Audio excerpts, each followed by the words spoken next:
Hey everyone, I know that we went over lesson 2.1, but I wanted to make a short video just to make sure that we covered all of our bases and something for you to refer to if you're struggling on this. But I do want to make a very, very quick kind of note. If you are struggling, even after this video, I recommend that you see the lesson 2.1. Vesper Plato.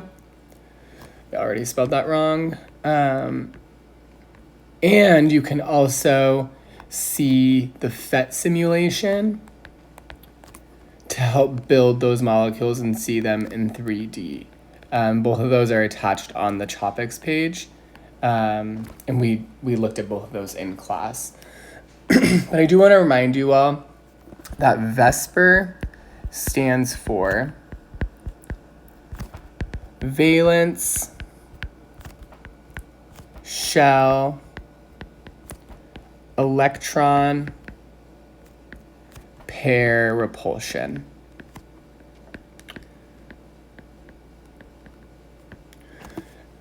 Basically, this is going to analyze all of our electrons that are in pairs. So there's two electrons that we're analyzing within each bond or lone pair.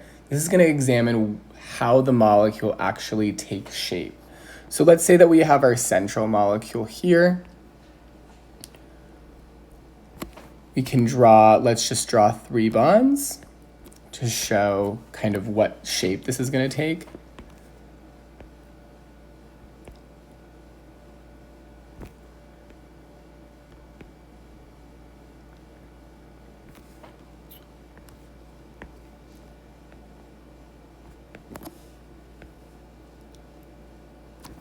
And again, we want to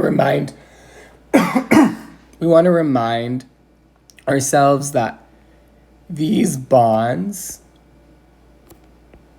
are electrons. And throughout the rest of the course, we don't want to forget this fact. And these are 2 electrons, which equals a pair. Okay? When molecules take their shape, we need to know some physics that's going on. And electrons are negatively charged particles.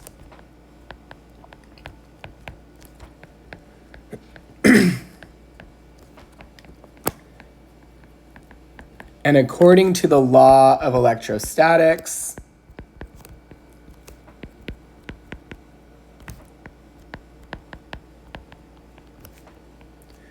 we know that like charges repel. The reason that they're able to exist as pairs is because this provides stability. And stability in this case overrides the law of electrostatics or like charges repelling. But when they're not in pairs, we need to make sure that we're abiding by the law of physics in saying that naturally, when these molecules occur, atoms spread their electrons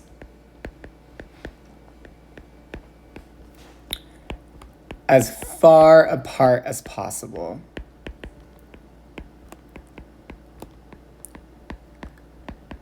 So when we draw them, we have to keep in mind these principles of these atoms should be as far apart as possible. The angles don't have to be exactly the way that they're supposed to be, but they should be pretty close. And what this idea of Vesper or molecular geometry gets at is this minimizes the electrostatic repulsion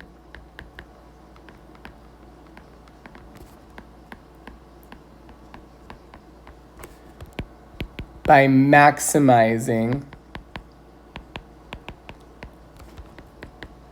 the distance between electron pairs in the molecule. My Alexa is going off. So how are VSEPR shapes determined? VSEPR shapes are determined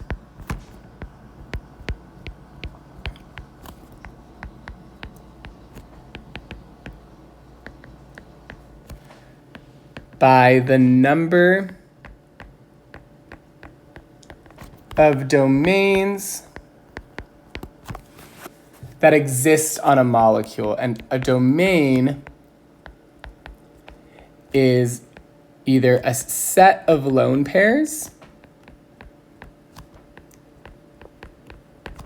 or a lone pair itself, or an atom bonded to the central atom.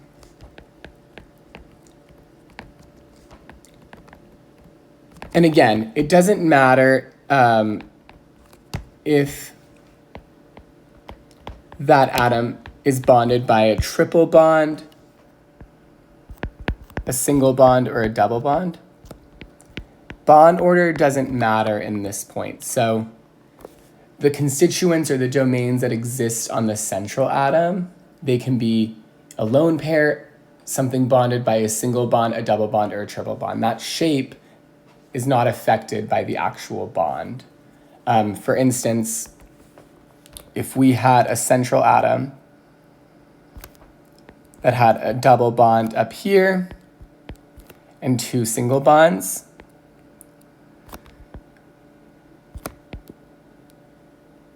versus something that had just single bonds, these would in fact have the same VSEPR shape. So VSEPR is kind of independent of how many bonds. It's just how it takes shape and how it maximizes its repulsion between the electrons that are existing within those bonds. Now, one thing that we want to keep in mind is molecules are three-dimensional.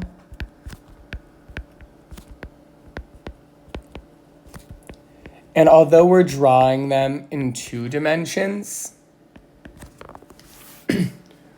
we can represent molecules in 3D by using what are called dashes and wedges.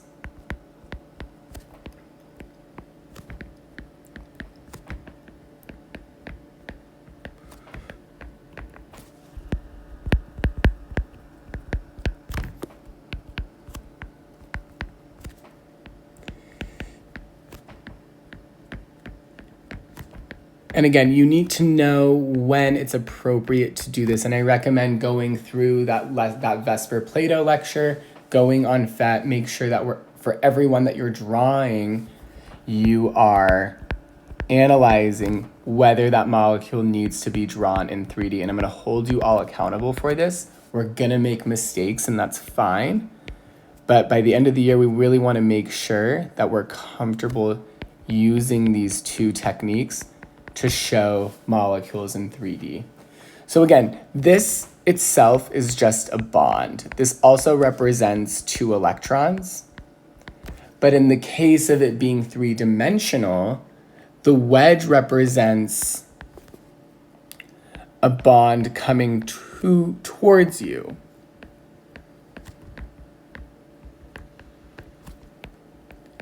Kind of out of the paper. And a dash represents a bond going away from you.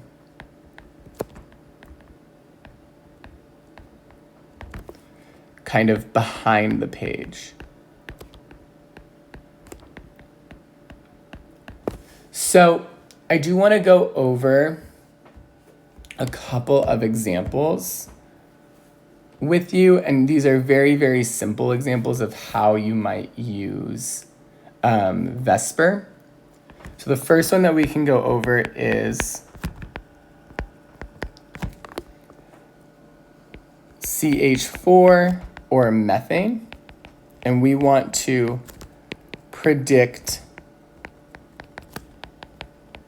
the VSEPR shape. When we predict a shape, it's probably in our best interest to draw the Lewis structure.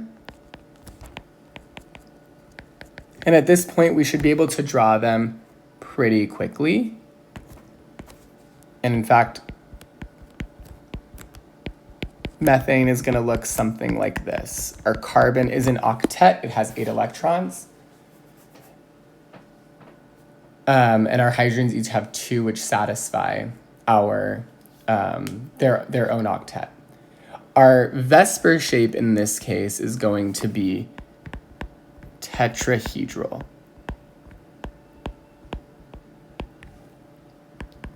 Now, for good practice, even though this question doesn't say that, we should draw the molecule according to its VSEPR.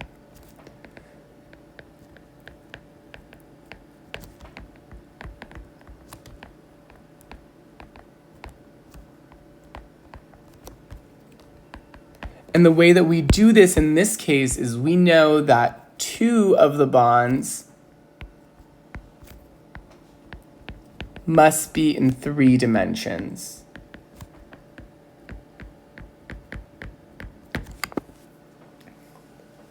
So when we draw this, we can keep 2 of the bonds in 2 dimensions, but we need to use our dash and our wedge to make sure that the other 2 are representative of a 3D molecule. And this is the correct structure. This is what I expect that you guys will produce on your activities, your worksheets, and eventually your exam. I'm going to hold you accountable. This is really important because it illustrates the molecule as it actually exists.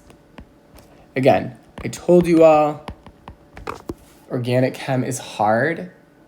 Practice is going to help us with this. I'm holding you accountable for this. And I hope that you will take this very, very seriously. I'm going to do one more example and then I think I'm going to call it. But let's look at one more just so that we're all on the same page. And our example in this case is going to be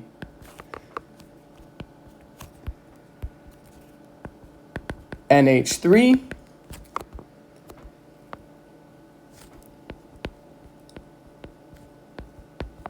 This is what our Lewis structure of NH3 looks like. But according to our VSEPR,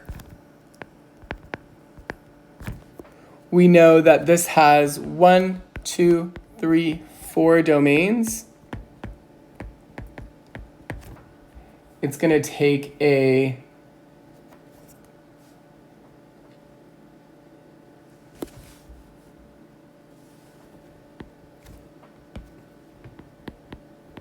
trigonal pyramidal shape. But again, we need to be able to recognize that in this case, one bond can stay in 2 dimensions. The other 2 bonds must be in 3 dimensions. So it looks like one bond's coming out at us, one bond is going behind us, one is going to the left or the right. It doesn't matter which you choose. And the reason that it's drawn like this is because this is going to show the maximum distance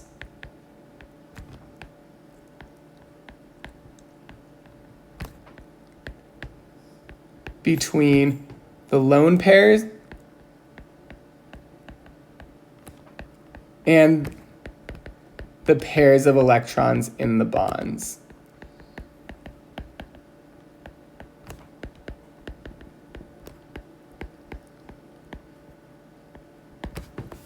That's all I have for you today.